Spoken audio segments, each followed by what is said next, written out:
This program is produced independently, made possible through private donations.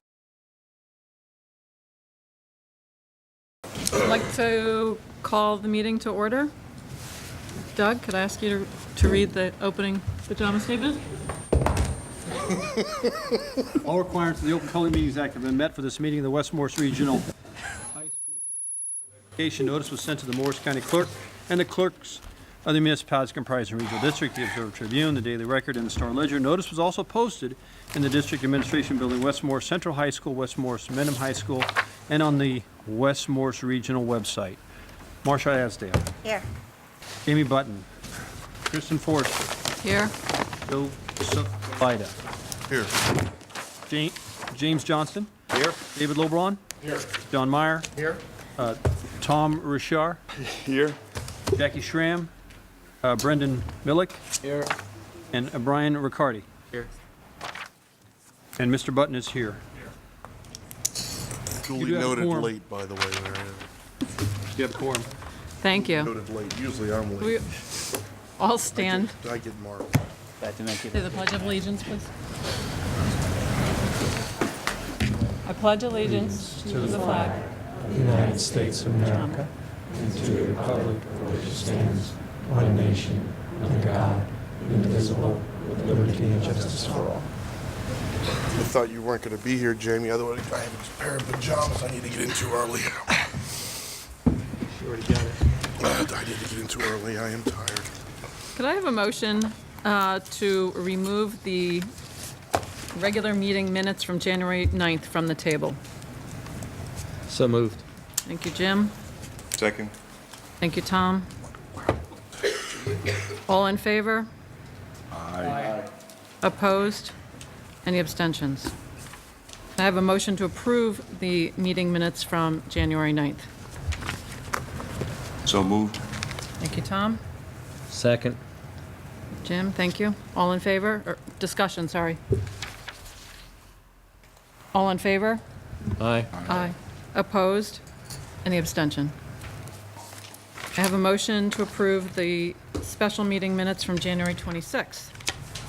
So moved. Thank you, John. Do I have a second? Second. Thank you, Jim. Discussion. All in favor? Aye. Aye. Opposed? Any abstentions?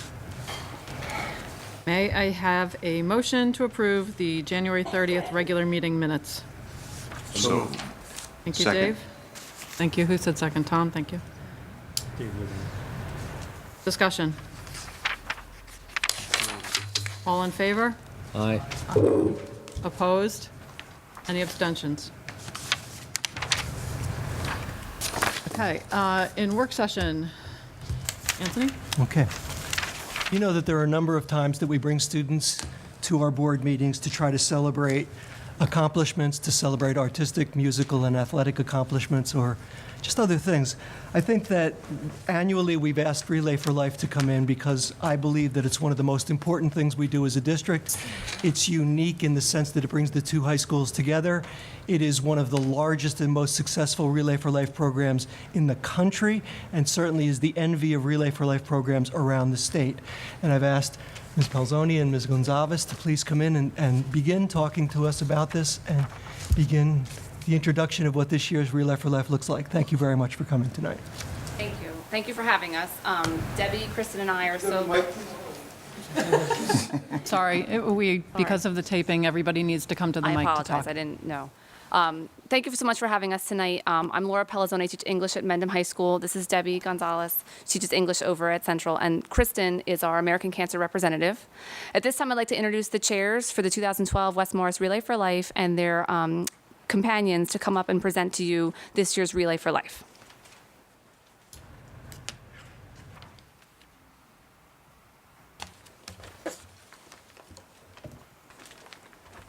Hi, thank you for having us tonight. My name is Vid, and these are my fellow chairs. We are the executive co-chairs from both Wmrhsd Mendham and Central.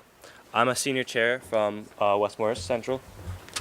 My name is Zoe Heiberg, and I'm also a senior chair from Central.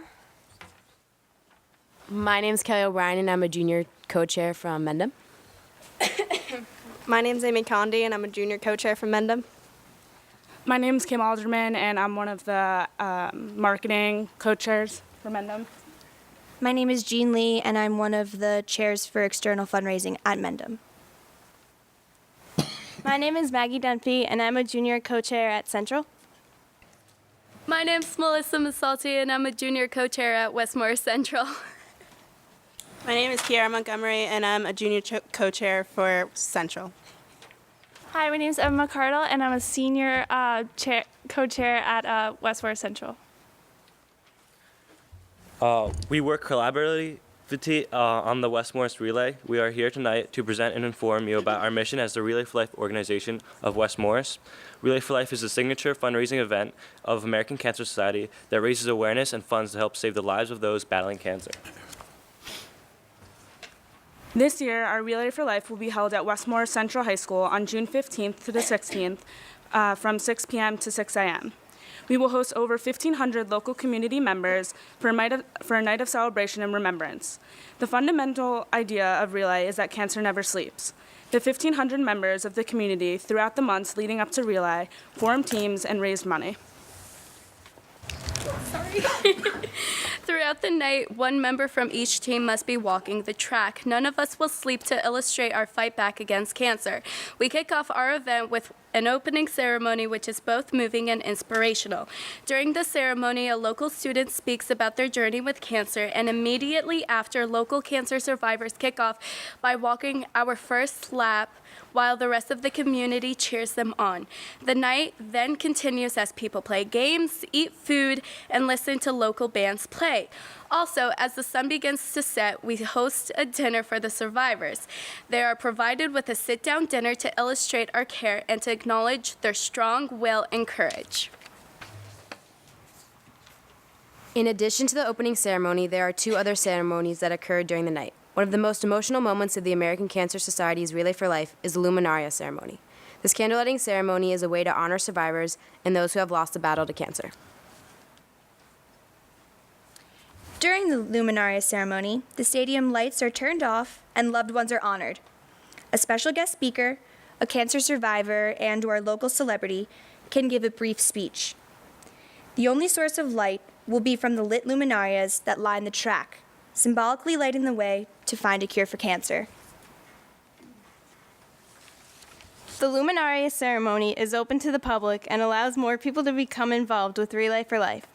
Finally, in the morning, as the sun rises, we host the closing ceremony. The closing ceremony is the last leg of the race.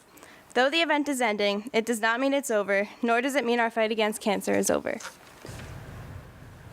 The closing ceremony is a great opportunity to motivate everyone to keep up the fight.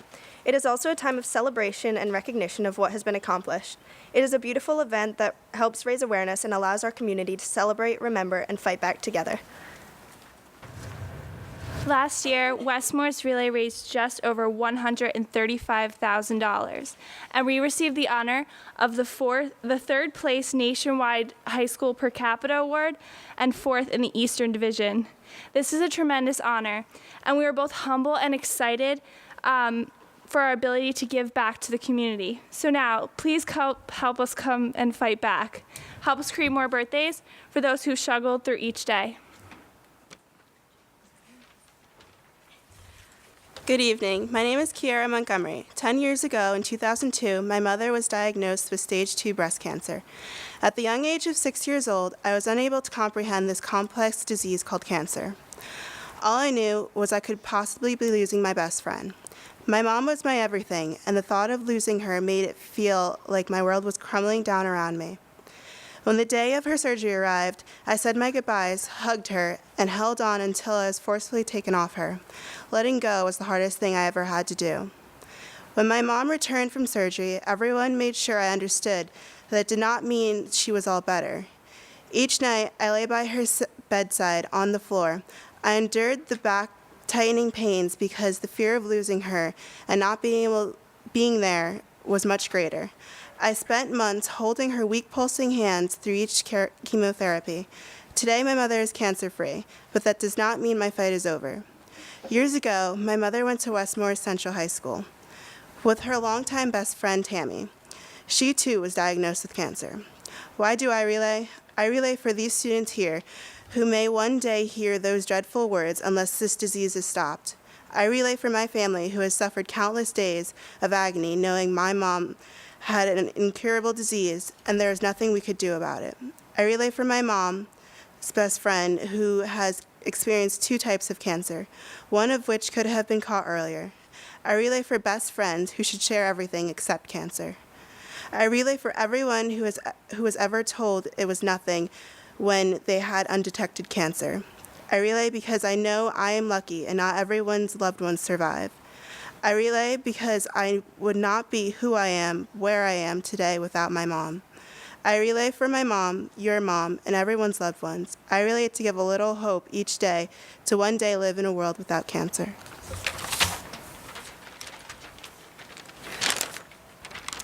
Throughout the year, we hold various fundraisers to raise money and awareness for Relay. Our coffee houses and Monte Carlo nights get students both excited as well as raise money for Relay. One of our new successful additions is our mini Relay. Last year, we brought Relay to the middle school. We chose one week in May in which we held fun activities during lunch to get the students excited for their big event at the end of the week.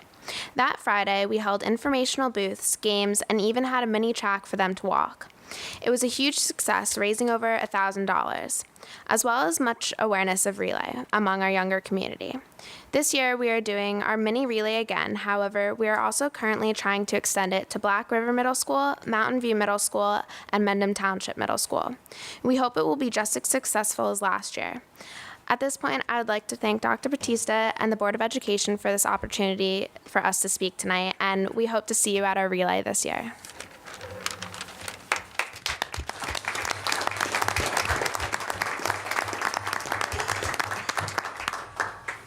Relay is about creating birthdays, helping every person who struggles to have more birthdays, to celebrate life. For 27 years, we have fought to make more birthdays. Tonight, we light candles for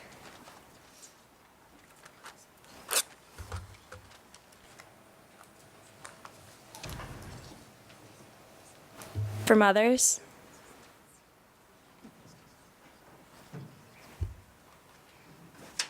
For fathers,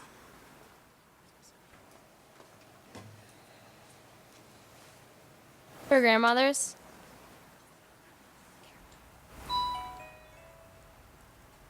for grandfathers,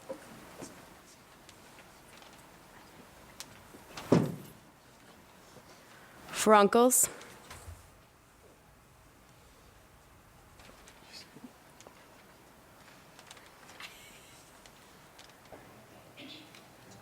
for aunts, for daughters,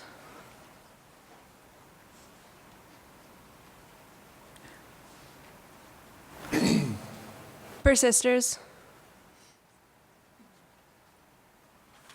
for nieces,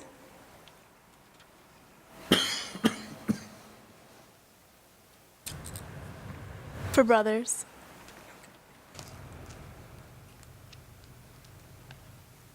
For cousins,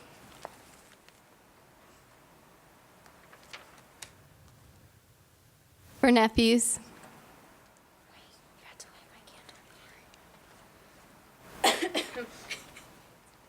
for godmothers, for roommates,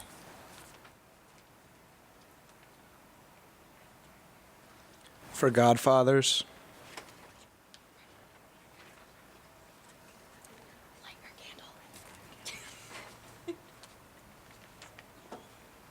for coworkers,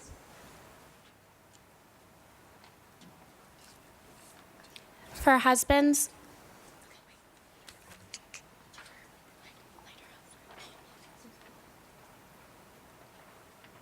for teachers, for wives,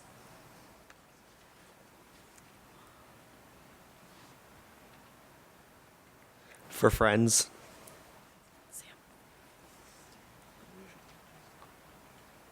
for coaches, for For neighbors. For sons. For those to come.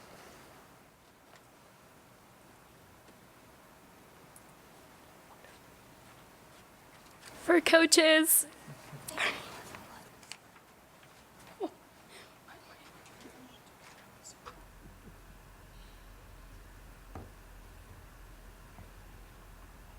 For stepfathers.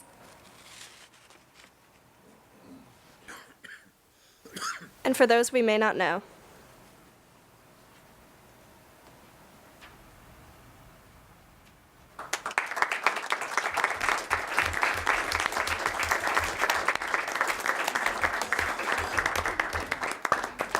I'd like to thank you all very much for showing us your mission and explaining to us what's going to happen at Relay. I'm wondering if there are any questions from the board. Can I ask you guys, you raised 100 and, what did you say, 135,000 last year. What's your goal for this year? 100. It's 130,000, but we hope to exceed the expectations. Okay. And can we all come and participate? Absolutely. Great. Any other questions? Any other questions?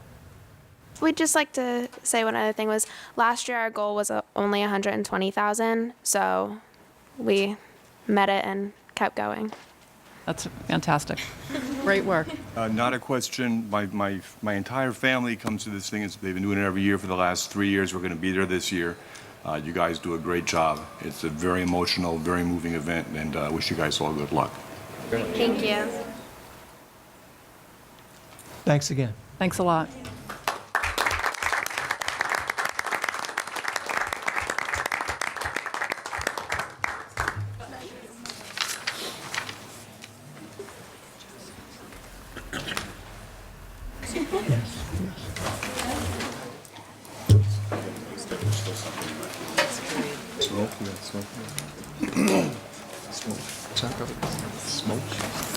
And now we've got Dr. Hunter is going to do the testing report.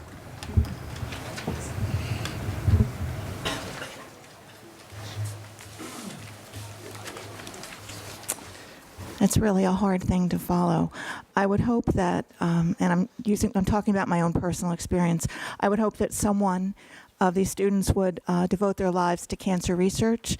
One of my own daughters is a cancer researcher, and there's nothing like hearing her call me and go, "I think I got it," and it's the tiniest little thing, but she'll go, "Mom, I'm curing cancer," and it's like, oh my goodness, I raised this child, you know. So I want to talk about the testing report, but I'm going to begin generally. The report that you received in your packet is just data. It's just the scores. They're just numbers. What I would challenge this board, challenge my fellow administrators, and our teachers and our building administrators also, is to look at this data in a little bit of a different way. I was fortunate enough last week to attend a state seminar that was given by Monroe Township, another IJ district, and their goal was to work with other districts as they look at data. Monroe has done a remarkable job, in my opinion, of looking at the numbers, and as they said, we use the numbers, we analyze them, we reflect upon them, and we change to raise student achievement.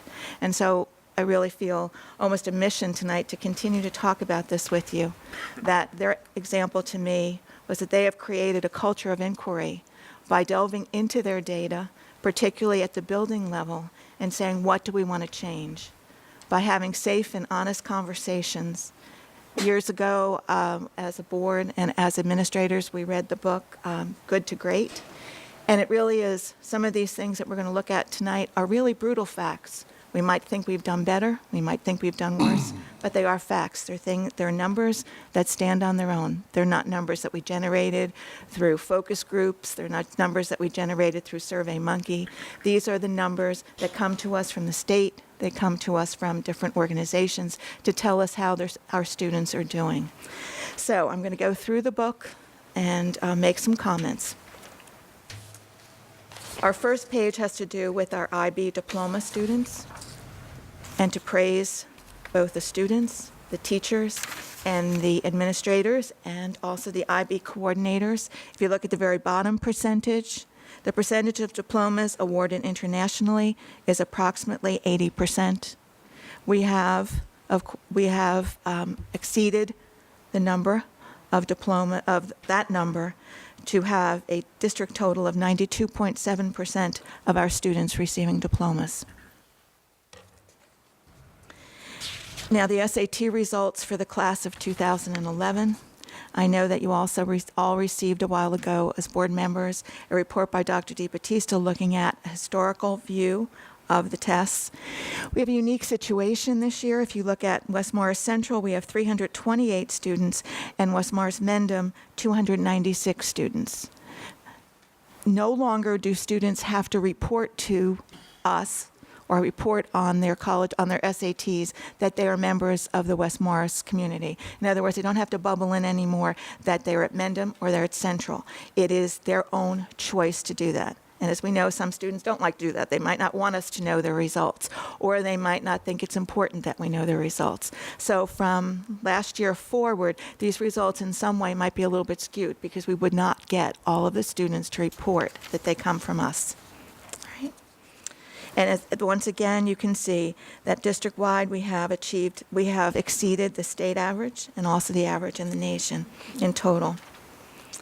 The next page is the ACT. Alice, do you want to wait for questions till you're all done, or do you want to take them page by page? I'd rather wait till I'm all done, and then people can sort of think about them a little bit more.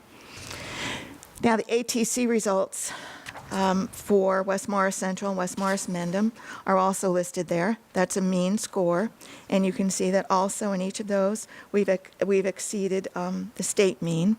We know that in science, one of the things that a former board member brought to my attention, and I've since shared it with both science departments, is the fact that the science ACT is very much, in my opinion now, going to be a model for the new park testing. The science ACT is primarily concerned with reading passages and what the students must extrapolate and infer from those reading passages. And that's the model that's going to be used with the park assessments also. So we've been working on that one. The AP, or advanced placement tests, we have the scores from both buildings and which tests students took and what their actual scores were. The question that the teachers who teach AP have asked me is, what's the future of AP in the district? And of course, my answer is yes, we are an IB school, but we also provide opportunities for students to achieve an AP. So those results are there. The next one is the HESPA results. And I think I've said this before to the board, that HESPA is end of life this year. There really is, we don't know any official plan of what will be done for HESPA in the future. And you can see our district totals are quite nice. West Morris Mendham was praised in the Observer Tribune as having the highest HESPA totals of advanced proficient students in the county last week. The plan test is the next one, and this was given to our current 11th grade students. It was given to them last year to current 10th grade. The past 10th grade. Plan is basically the PSAT for ACT, and I like that we give it as part of our testing suite because I really feel it gives parents something they need to know and something they don't have to pay for, that we pay for out of the testing budget. You can see once again that we exceed the national mean, though I can see also that we do need work on some of the areas of comprehension.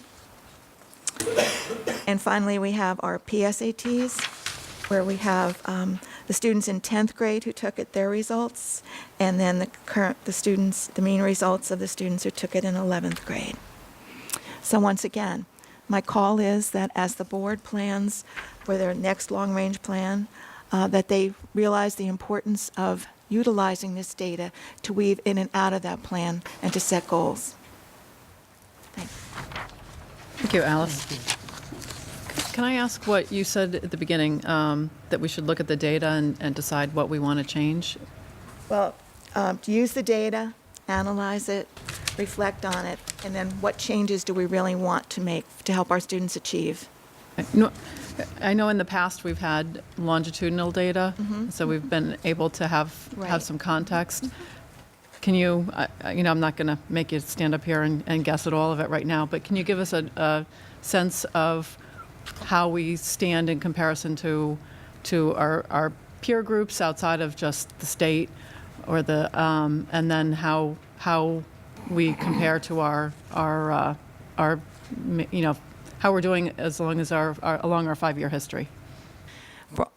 I don't have that off the top of my head. I would say that, yes, there's room for growth in all of them, but I'm not going to, quote actual statistics to you, but to me, there's room for growth. And you know where I think the need for growth is? I think we need to take more ownership of this at all levels, the teacher level, and not that we need to ever teach to or even for a test, but for our students, these are pretty high-stake things. And so I think that's where we need to sit back and reflect and say, we need to look at how these tests are structured, and we're in for new beginnings with the whole Park assessment starting in 2014, 2015, and the work that's been done with that and the state curriculum work.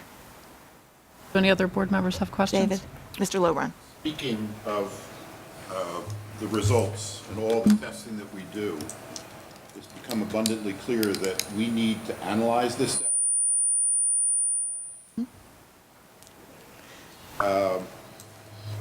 And share this data with instructional staff and administrative staff. I mean, who does that? Who actually goes into all of the testing and does test analysis, determine areas that we're weak and improve, and so that reflects in classroom instruction and improvement of classroom instruction? Does that actually happen? I wish I could say it's done in a deliberate, formalized manner, but what I'm going to say to you is it's done in a not haphazard manner, but it's done with an oh my goodness kind of look. I know David and I have worked over this past year to look at the math scores of some of our students, and now he is instituting, we're looking at students at a younger age, and he is now instituting some remedial work for students in math who need that, but it is my wish also that we do more with this. So we do it more systematically. I wrote down the words purposely, targeted, and systematic. Right, I know, as you mentioned with the 8th grade testing, you can do analysis of the particular areas of the test to determine what are strengths of the students coming up. I mean, is that done, and is that passed on to the staff? At both buildings in the math department, that's done by the math department. They're done very deliberately to look at students that we have coming into us and what their weaknesses are, what their strong points are, and to target instruction that way. I would say it's done more in math than it's done in language arts, but we have a real good history in language arts in both buildings from the 8th grade area. But the math has always been one of those things that we look at and disaggregate at the building level, and it's shared there. They share it with me too. Go along with all the testing that's going to happen, isn't this going to become more and more important? I agree with you, and one of the things that I do, even though I don't go to a lot of national workshops or anything like that, but I do try to look at the trends of what people are speaking about. And as I noticed in the school boards workshops this year for the New Jersey school boards, there are a number of districts that are now really looking at instructional teams, and they're also looking at a person to really disaggregate and look at this data, a person who really knows data. It did my heart good the other night when we had the IB students here, and Kelly McGee talked about using an analysis of covariance. And I'm like, yes, our kids know this. I was very classically trained at Lehigh, where I got my doctorate. We had to take some courses where we had to learn about John Kenneth Galbraith and all of his others, and his statistics and the application. And it did my heart good to know that our students are also learning that. Now, I don't know if that answers your question, Mr. Lowe. Thank you. Okay. Mr. Button. Yeah, I have a couple questions on the SAT sheet. You don't at the top say whether these are means or medians? They look like they're means because the they're means. numbers.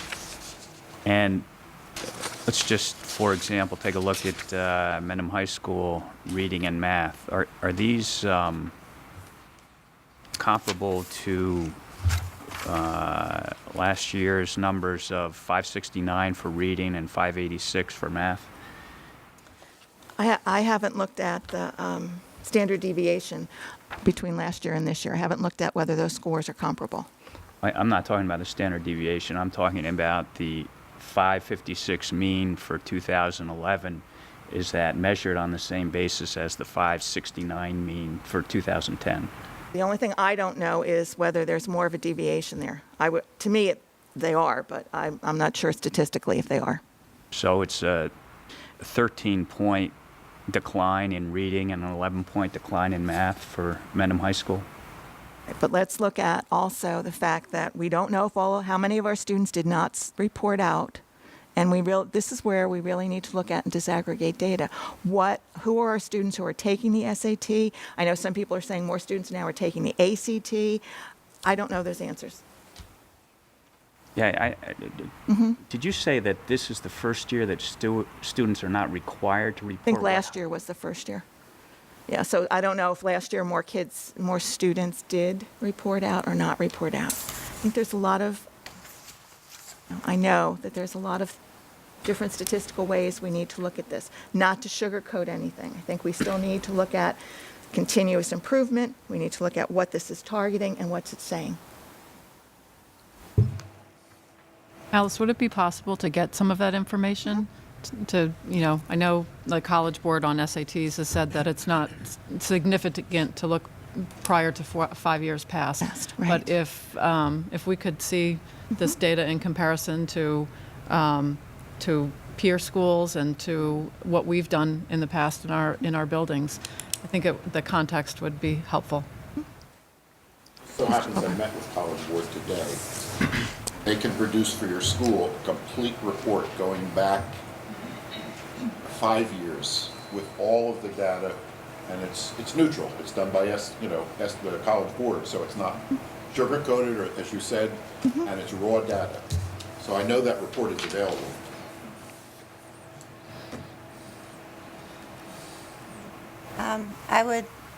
Is any of this information going to be available online? Are you posting, if someone's looking around on our website, do they find our SAT results easily, our HESPA results easily? We have posted them over the years, and after tonight, they'll be posted. This report will be posted. They will be posted. And I would just suggest, if you want my suggestion, I would compare it to our district factor groups, just to give it a bit more depth for analysis. And I would also echo what Mr. LeBron said, is I would be very interested in how do we use this data, what exactly happens. I was listening to an interview with a education researcher, Mr. Chester Finn, today, and he chastised suburban boards, and he said, you guys get so wrapped up in how good you're doing, but why don't you look at how you're doing internationally? Look at China, look at Korea, look at Shanghai. So he really challenged boards of ed to challenge their staff and administrator to not be complacent and in our overall greatness compared to the state, which, maybe doesn't even mean anything. So the more we can use this data to further student achievement would be terrific. And part of the understanding is that people, all of us that are in the community need to look at this data and say, this is what we need to look at. We have people who say, yes, exactly what you said, we're doing really well, so why disaggregate it? Well, I really believe we need to get more people on board in the buildings and at central office to look at this stuff and say, okay, what's it really telling us? We have a culture in the building and it's been a wonderful culture. We teach above and beyond the test, and we do. But with the changes in testing now and the high accountability and of teachers for testing results, we need to look. It's a new time. We need to do this. I need to ask for the support, and I have of both principals to really look at this data and say, what's it doing in your building and how is it making it a better place for a child to learn? Not just to be, but to learn. Right, and I would temper my comments by, SAT is not the be-all, end-all. It's not the be-all, end-all in our family, Right. Right. But it's a public institution. You have to grab hold of something. You have to measure something. So Yeah. let's take this and use it. It is what it is, right? Alice, is there any reason, I know the number of kids in both schools is about the same, students, excuse me.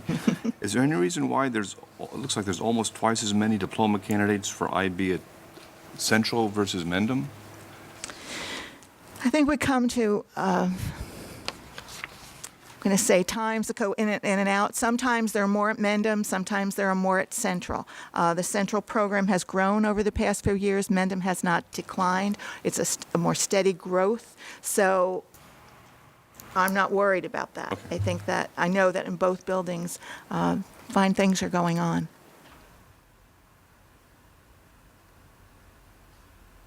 Any other questions? Thank you, Alice. Thank you.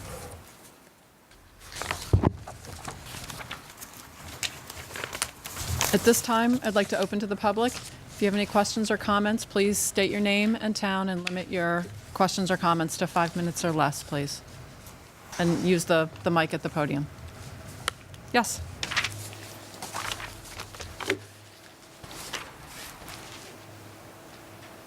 Hi, I'm Leslie Muley from Long Valley, and I guess I have a comment, and it also includes a question at the end. It is my opinion that the guidance counselors at our schools should take every opportunity to get to know the students, and I personally don't feel that's done enough. And so you can imagine when the online course selection change happened, it was upsetting to me, because I felt it took away the personal interaction from the counselors with the students. And I guess I'd like to know the rationale about why that change happened. And I'd also like to know if that happens at Mendham. Is that how the courses are selected at Mendham also? It happens at both schools. The rationale for it was one of the functionalities of Power School. It would allow us to do this. There are many other schools that are beginning to move towards online registration for classes, with the theory being that a parent can always, or a student can always request a meeting with a counselor, so that what the online registration would allow you to do is essentially get the part of the paperwork out of the way so that more time could be spent with a counselor if need be. Counselors will review what the online registration is. They would be able to answer questions, and you can always schedule a meeting. Okay, I think my take on that is that it's a negative time with your counselor, that if your child is ill or has any kind of problems or concerns, then you get the time with the counselor. But if you have a child like I have that's just kind of boring, just does what they're supposed to do, and I mean, they're good kids, but they don't have any flags or anything that come up, so they kind of get they don't get time with their counselor. No, listen, that was not my take at all. It was that Power School allows us to use computers to do things like fill out forms that essentially can reduce the amount of paperwork. You can still meet with the counselor, ask any question that you want. It's not that there needs to be a flag or any sort of a problem. But it has to come from the parent or the child. Well, it has to come from the parent or the child, yes. Not to use my own daughter as an example, but I think she must have been in guidance like 27 times last year trying to come up with her schedule, and I feel very badly for her guidance counselor. That time could have been better spent with productive, not that my daughter wasn't productive, but with productive meetings with him, as opposed to, well, what about this? What about this? What about that? So. But how would that be better if you did it online with your child? Because then she could spend the guidance counselor's her time with her guidance counselor asking the discerning questions that would be important to her long-range goals, not just trying to tweak classes. Well, I guess in my personal opinion, it takes away from my family. I'm talking about my two children. They will not have the extra time with their counselor because they don't need it. They'll figure out their courses and they'll put it in, and that'll be done. And so the personal interaction that maybe would have happened with a meeting isn't going to happen. And that, to me, is what I feel is too bad. I feel the more personal relationships you can have with your guidance counselor, the better. Yes? Can I say something? Sure. I agree with you. I think that I don't think the purpose of scheduling online was to take the place of the counselor, is to just do the schedule online. But I agree with you completely that the counselor should meet with every student once the schedule is in. Now, I know they already meet with the 8th graders. I know they meet with all the 11th graders going into 12th grade. So I know personally they have conferences with those 2 grades already. But I would think it would be a good idea to meet with every student every year. Completely agree with what you're saying. Thank you. Thanks, Leslie. Any other questions or comments? All right, then I will close to the public and we'll move on with the consent agenda. Does anybody have any items to remove? Dave? Business Ops 3 and Governance 1. Tom? John? Good. Joe? Sammy? Business operations number 8. Marcia? Same thing, business ops 8. Okay. May I have consent agenda number 1? Number 2, may I have a motion? Sorry. So moved. Thank you, Tom. Thank you, Dave. Just a quick discussion item. There's one name that's under personnel, just so you know, it says Jan Huck, Jan-Huk. Right. In personnel number 10. And the first name instead of Jan, it's J-E-R-Z-Y. Okay. That's in personnel number 10 and 11. Okay. Thank you. All in favor of consent agenda number 2? Aye. Aye. Opposed? Any abstentions? Okay, business ops number 3, may I have a motion? Thank you, John. Second? Second. Thank you, Tom. You got such a deep voice. Discussion. Sorry about that. It was my responsibility to review the bill list this week, and to the best of my limited ability, I found it to be in order. Thank you. I think your abilities are more than you state, but. Any other discussion? All in favor? Aye. Opposed? Any abstentions? Business ops number 8 on page 3/4 continues. May I have a motion? So moved. Second? Second. Discussion. I have a few questions about this motion. I guess my general question is whether it conforms with the Open Public Meetings Act, because there are, I guess, several provisions in here that make me wonder whether we can put such restrictions on the public. Do you know who wrote this, or Yes, I called about it today, and what Doug had said was that much of this language is from policy, and that the restrictions, like no more than 2 videotape cameras would apply to a larger camera like this. There is no restriction on handheld devices in the audience. So the answer to my question is the New Jersey School Boards Association wrote this? Yes.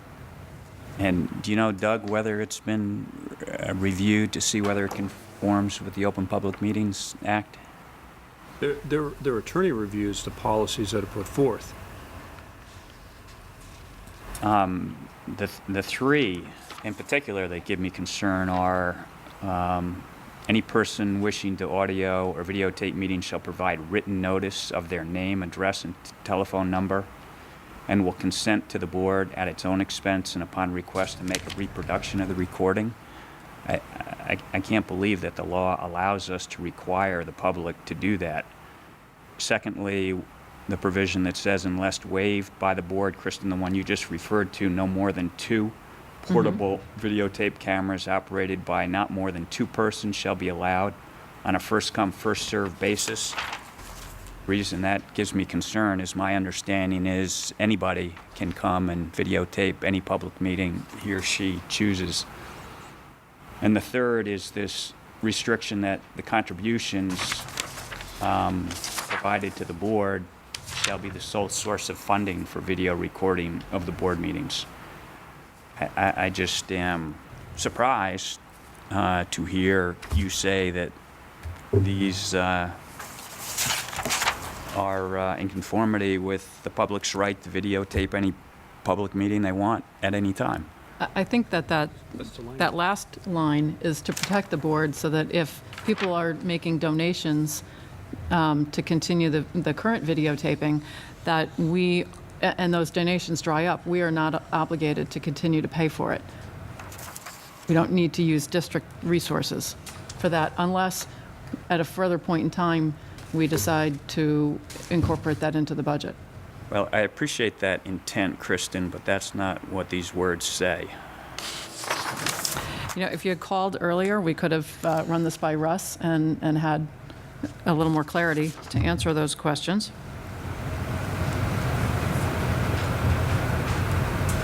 Go ahead. No, I'm done. Okay, I thought Doug was going to say something. No, I was just, the language, the points up to the donation part, that is, as President had indicated, that did come from school board, all of that language. I simply, because if you recall at previous board meeting, one of the public members had indicated they wanted the ability to donate. And I wanted to write a resolution that would protect the board from having to fund unless you decide in your budget cycle that this becomes a part of the board's ongoing operation. That was the purpose. So I take the responsibility for that language at the top of page 4. I wrote that language myself. That did not come from school boards. And that was the intent of the language, was to ensure that if it cost $500 to record a meeting and there's only $250 in the account, that the boards wasn't going to use taxpayers' money to fund that unless you've made a decision as a board to provide those funds. Sure. Doug, like I said, I appreciate that intent, but these words mean that somebody else could not provide funding for a third party if he or she so choose to videotape the meetings. But isn't that what's currently is what's happening, is that we're being videotaped and no money has gone through our hands? Right. So what I'm saying is that I don't think we can pass language that restricts that activity. And the language that you've drafted, although I understand now what your intent is, would have that limiting effect. Can we go from use the first whereas and then skip down to the now therefore? And the 2 be it further resolves? Oh, sure, that would address that problem, but I still am concerned about the other 2. Well, I think it would address 2 of your concerns. I thought you were... Because it would take out, if the very first whereas any member of the public, if we had that, then skip the next 1, 2, 3, 4, 5, 6, 7 whereases and go to the now therefore be it resolved. We've removed 2 of your concerns. Yeah, for sure. And I think that Doug adequately explained the last be it further resolved. That it's meant to protect the board so that we don't have to contribute funds. Doug, would that work? Tell me again what you want to do. The very first whereas? You're going to keep that one. Keep that one. All right. And then Skip flip the page down to now, therefore be it resolved. So you're removing the next 7, and then you're going to now therefore be it resolved. Correct.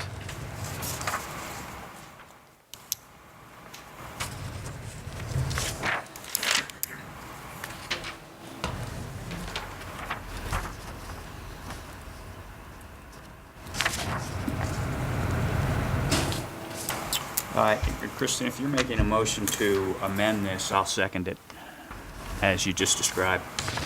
But we're still discussing it, correct? Mm-hmm. Okay. Make a motion anytime. Okay. Discuss it. Well, let's, What to do? You want one whereas? yes, one whereas, followed by a now therefore, and a be it further, be it further. In all, whereas is 2, 3, 4, 5, 6, 7, 8 are all gone. Yes, because as I understand, the new policy manual will address Oh, the rest of that. okay. So what's left? Let me read for you. Whereas any member of the public is entitled to make an audio or video tape recording of a Board of Education meeting subject to reasonable restrictions, including that the taping will minimize intrusiveness and not interrupt the proceedings. We would then remove that last and skip the rest of the whereases. Go to now therefore be it resolved that the board authorize the business administrator / board secretary to establish a holding account for funds donated for the purpose of videotaping board meetings. Be it further resolved that all funds collected will be utilized for the services of a professional video production company in accordance with this resolution. Be it further resolved that these contributions will be the sole source of funding for video recording of board meetings. So you're saying the new policy manual will incorporate all those whereases? Well, Doug just said he wrote those based on, but Those whereases are in the new policy Not the manual? whereases, but the I mean, language. The that language will is in the require the written notice and identification? Yes. Okay, well, that whereas is where I had the most problem. We're a public body meeting in a public building, talking about public business, and I am completely opposed to requesting name, address, and telephone number, consent to the board, reproduction of the recording. but I just suggested taking but- that out. Well, if it's in the policy manual, which I thought I had read the new policy manual, I don't remember that. I'm opposed to that, too. Okay, well, let's save that for policy. Right now, we are on business ops number 8 and talking about this motion that's on the table. Okay, well, I don't agree with, I don't agree, I like that we're taking out the 7 whereases, but I still stand opposed to the board getting involved in donations for filming the board meetings. It's a budget item, or it's not. And We I just- accept donations from booster clubs, we have accounts for all of those, and those monies are set up in a similar fashion. okay, I appreciate Those that. but accounts are I set don't- up. I don't support that. Okay. Yep.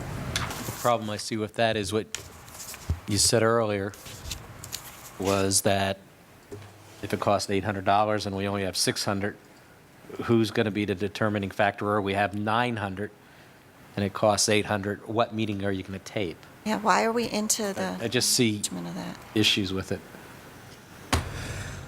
As I understand, as the money comes in, the taping continues. When the money isn't there, it stops. All right. When there's enough money in the account again, then the taping would continue.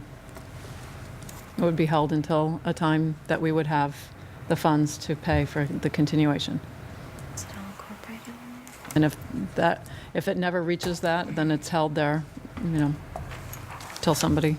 Well, I want us accepting cash donations with no name attached. I think that would be problematic. No, No? No? no, I'll take money from anybody. We know.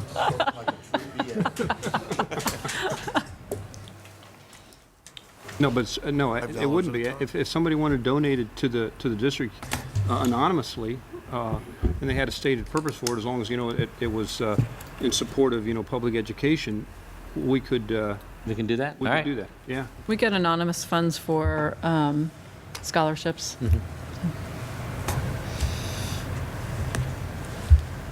So, shall we make a motion to amend?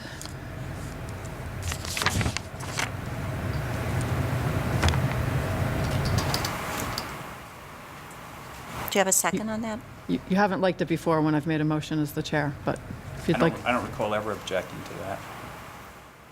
So if you want to make the motion to amend, I'll second it, as I said earlier. I'd like to make a motion to amend, as I read out earlier. And I'll second that.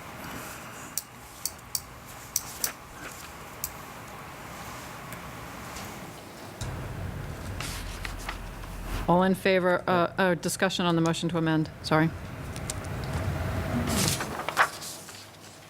All in favor of the motion to amend? Aye. Aye. Opposed? No? Any abstentions? Aye.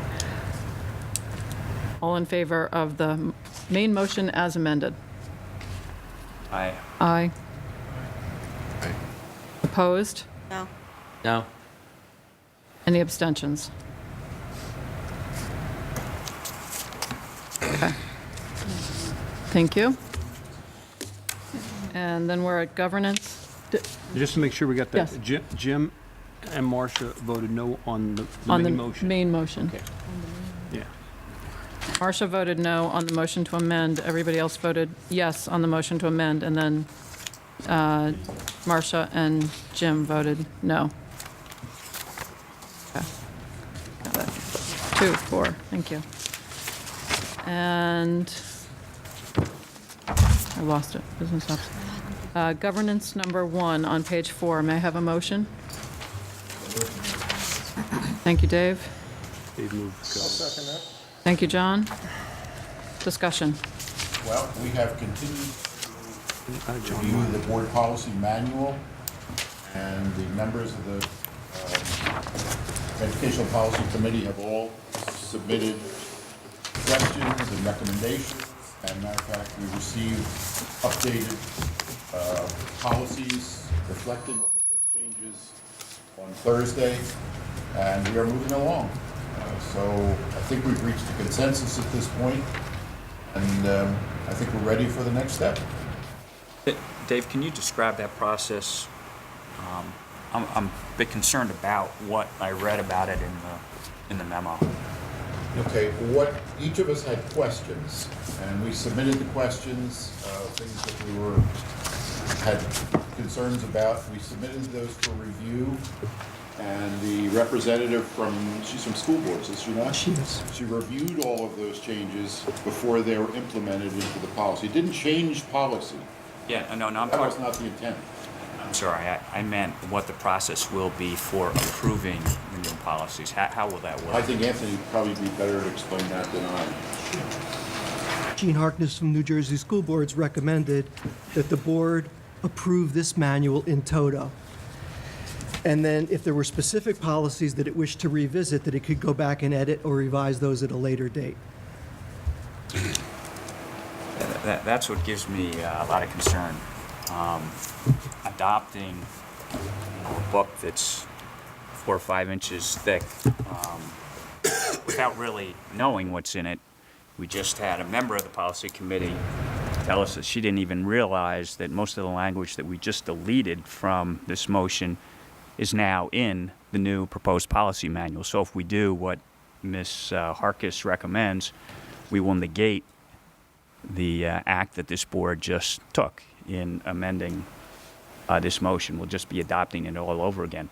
I'd like to suggest as an alternative that this board consider adopting this in reasonable bite-sized pieces so that we can have the time to look at it, read it, consider it before we throw the entire existing one out and adopt a new one that we really don't know what is in it. What's the procedure if Mr. Button has a problem with a certain policy? Then what is the procedure if we adopt it in toto? Then Bring it to the policy committee to then change it. The issue is that we have policies in the old policy from 1981, and they are clearly not in conformance with existing state law and guidance. So we need to bring ourselves into compliance, and then we will have the luxury of going through and changing anything that you know, any wording that you take issue with or a policy that you would like to see. So it's incumbent upon each board member to read the policy manual. It's make always been notes. incumbent on each board member to read the policy manual. Okay. Is there any timeline to do that? To read it after we've adopted? That would be up to the policy committee. Maybe this is what Marcia is asking. If not, this is what I'm wondering. What is the schedule for approving this? How much time do we have to read this document before we approve it? Is this the first submission? This is the first read. The suggestion that New Jersey School Board gave us is that we adopt it at our February 27th meeting, and the board can choose to do that or not. Wait, Kristen, what are the you said the problem is we're not in conformance. I guess we've not been in conformance for a long time. What are the ramifications of our not being in compliance? Well, this is something that's been, I don't know, superintendents have been trying to do for at least 20 years. So I would say first that if we don't do this, we'll be out of compliance for another 20 years. I don't follow that. Our policies do not match, some do, some that have been mandatory and updated, but there are a number that don't match state statute and suggested critical policy from school boards. So we've been out of compliance for 20 years, you're saying? No, not fully. It's been getting out of compliance, and we have, our oldest policies are from 1981. We have critical policies and state mandated ones that have been updated. But overall, there are policies in here that are completely out of date and have no bearing on how we operate the district. And what have been the negative effects on our district of our being out of compliance? That we can't follow our policy manual because it doesn't apply. A lot of times, things like, Doug, on the signatures, I mean, they had, talks about using rubber stamps. Right. We don't use that anymore. Some of the policies are very antiquated. Some of it also has to do with the A5 regulations, which came into effect. There was a lot of the travel regs and things. We did update the ones that were critical, but there was a lot of other things that just and I would love to have it perfect before we did this, and I reviewed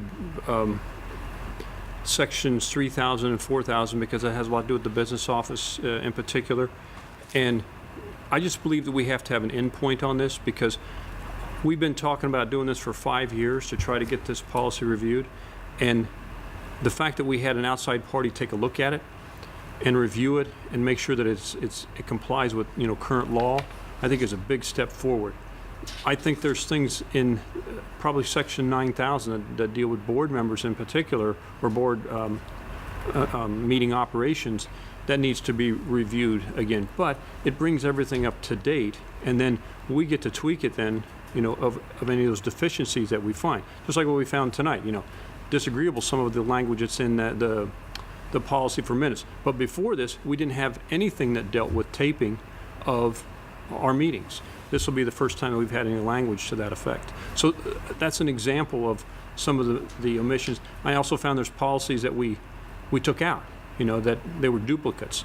School boards did a lot of that for us. They combined policies that were in one section and they were also in a second section. They put them into the right area of the policy manual. So I feel like, having looked at a part of this myself, that we're moving in the right direction. But I don't disagree that we need to continue to look at it.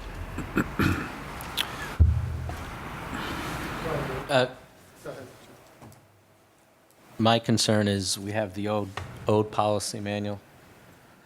I don't know what the differences are. Well, you can look at what the That's- differences are with the work summaries. With the work summaries? Yes. That'll do it. That will tell you everything that's been changed. Okay. John, you were going to ask something? I was going to say, a large number of the modifications are mandated, so we don't have any choice as to whether we pass them or not. Right. And that's a large section of what we have before us. So I don't know how much we would debate that. Certainly, there are discretionary changes that could be made, and it doesn't hurt to spend some time on those. Well, I'll go through the policy committee. Maybe we can meet somewhere between taking another 5 years, as Kristen suggested would be the result, and requiring the board to read this entire 3-inch document and digest it between now and the next meeting. I'd say, we've got 9 tabs here. Maybe we can take 1 tab per meeting and adopt it that way. Or we could do the opposite. We could adopt it at our next meeting, and then for the next, 4 months, we can each go through, spend the time going through a tab and take it to the policy committee and make any changes.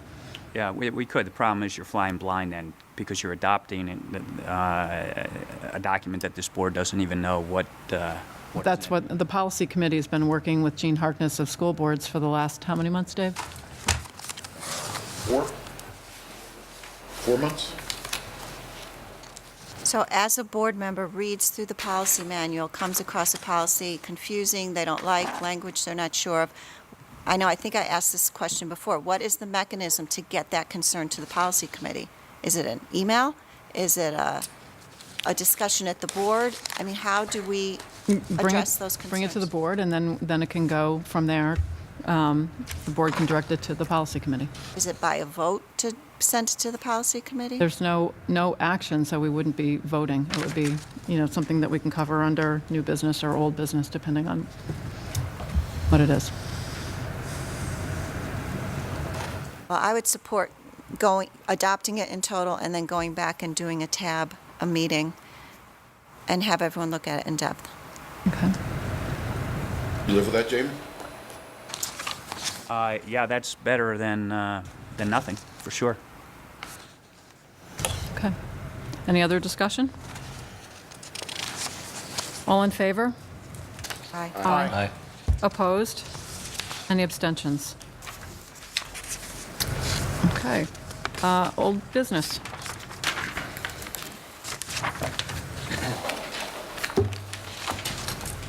I have nothing. I don't either. Does anybody else have any old business? Okay, new business. I have none. Jamie does. Do you have any, Doug? Okay. Jamie? Yeah, I have 2 items. The first is I have a request to pass along from the Mendham Township Committee that Mendham High School appoint a student representative to the Mendham Township Committee, much like the school board has a student representative from each of the high schools. And the function would be the same, to sit in and participate in the Mendham Township committees and give the student perspective and input as we get from our student reps. So if you would pass along that request to the appropriate person at Mendham High School, I'd appreciate that. And second? Second is a very serious concern, and that is a concern about MRSA that was reported today in the Mendham High School, on the Mendham High School wrestling team. The report I got was that one wrestler was rushed to the hospital tonight with, according to the coach, a 90% chance of having MRSA. Haven't gotten the definitive results, and wondering, Anthony, if you can provide any additional information on that. When did you learn of this? A couple hours ago. This is the first I'm hearing of it. So maybe you could look into it and Of course I will. let us know.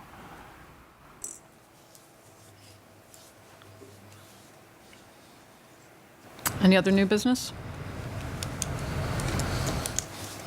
And I'd like to open to the public. Again, please state your name and town and limit your questions or comments to 5 minutes or less, and please use the mic.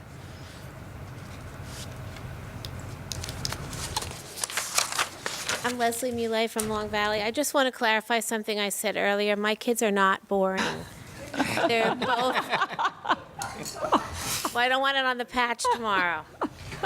They're both high honor roll. They're involved. They do service work, and they're really fun to be around. So. Thank you, Leslie. Thank you. You're in trouble tomorrow. I know. Carol Brady, Mendenboro. Just a question on the appointment of the Chinese teacher. I know at the elementary grade levels, they got money from the Chinese government, I thought. Are we seeking anything, or? We're not. And it was a complicated decision. You know that I stood before this board several years ago and said that I would pursue the Han dollars that come from the People's Republic of China. But the more that I researched it, Dr. Hunter and I had long conversations specifically about what's necessary to build a Chinese program, a Mandarin program in the 2 high schools. And one of the things is continuity. And if we were going to have this teacher IB trained or AP trained, we didn't like the idea of someone who we essentially weren't able to interview, bring them to the United States for 1 year, and then have them leave. So it was our belief that it would be better to have someone who was committed to stay here to become a tenured teacher in our district and build that program not from the ground up, but certainly from grade 9 up. Invest the money into IB training, into AP training, and provide continuity, because very often people are attracted to courses by the quality of the teacher. So that seemed to us to be a better avenue for this. Beyond that, the $14,000 that you receive from the People's Republic of China, our district, our board would be responsible for securing this person lodging, transportation, and helping them get a driver's license. And since I barely passed, I'm not sure that I could help them. Okay. And then back on the holidays, so President's Day is now a day off? Yes, it is. Okay. All right, thank you. Thanks, Carol. Any other questions or comments? Boys, questions, comments? You're off next Monday. Come on. I'm excited. A lot of excitement. If I could say, excuse me, one second, Carol, one other issue is that the Chinese teacher has made a commitment to go down to the middle schools, since there are different teachers and different programs in each middle school, and observe and evaluate and use that as one of the criterion by which you build the Chinese program. So I think that's very important. Yeah, I think some of them are on the third year. Right. Well, in fact, that Hanban teacher won't be here next year. So it's specifically to my understanding. So now they might have somebody who's more permanent, you could work a little bit. Because I'm not sure if they've made a commitment to stay with Hanban or not. I believe they have not. Yes, Brian. I would just like to ask if it's too early to spread the word about the day off on...